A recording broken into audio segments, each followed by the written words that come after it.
மாமன்னர் பராந்தகன் ஆட்சி செய்ததிலிருந்து நம்ம ராஜராஜ சோழன் ஆட்சி செய்கிற வரைக்கும் இருக்கிற இடைப்பட்ட கேப் 30 வருஷம். இந்த 30 வருஷத்தில் சோழ பேரரசை 4 அரசர்கள் ஆட்சி செஞ்சுருக்காங்க. கண்டராதித்யன், அரிஞ்சயன், சுந்தர சோழன், உத்தம சோழன், இந்த 4 பேரும் ஆட்சி பண்ணியிருக்காங்க.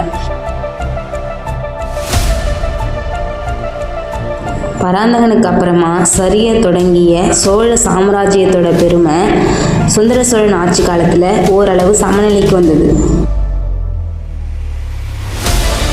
சுந்தர சோழனோட மூத்த மகன் ஆதித்த கரிகாலன் கடம்பூர் அரண்மனையில் சதிகாரர்களால் கொல்லப்பட்டாரு அப்படின்னு நமக்கு தெரியும்.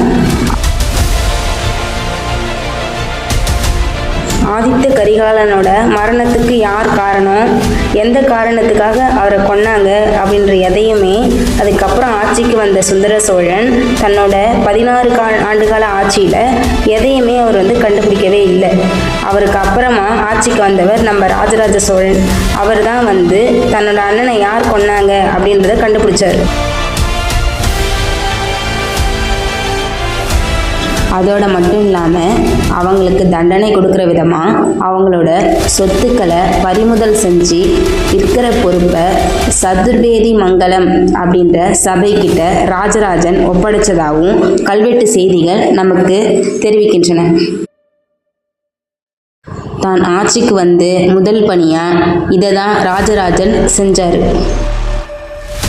இன்னொரு பக்கம் பார்த்தீங்கன்னா ஆதித்ய கரிகாலனை கொன்னது உத்தம சோழன் அப்படின்னும் நமக்கு தெரிய வருது. அவர் தான் ஆதித்ய கரிகாலனை கொண்டுட்டு தன்னை ஆட்சியில் அமர வைக்க சொல்லி சுந்தர சோழன் கிட்ட சொன்னதாகவும் சுந்தர சோழனும் அவரை அடுத்த ஆட்சியில் அமர வச்சதாகவும் திருவாலங்காட்டு பட்டயமும் உடையார்குடி கல்வெட்டும் நமக்கு தர செய்தி. ஒருவேளை ராஜராஜன் உத்தம சோழனை தன்னோட சித்தப்பான்னு சொல்லி மன்னிச்சு விட்டுட்டு அவரோட கூட்டாளிகளுக்கு மட்டும் தண்டனை கொடுத்தாரா அப்படின்றதும் நமக்கு சரியாக தெரியல. நமக்கு கல்வெட்டுகள் முன்னுக்கு பிறனான பதில்களை தருகின்றன.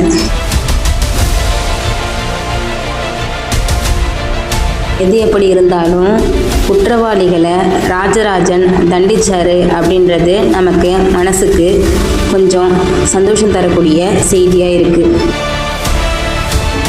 அடுத்து என்னெல்லாம் ராஜராஜன் பண்ணார் அப்படின்னு தெரிஞ்சுக்கணுமா?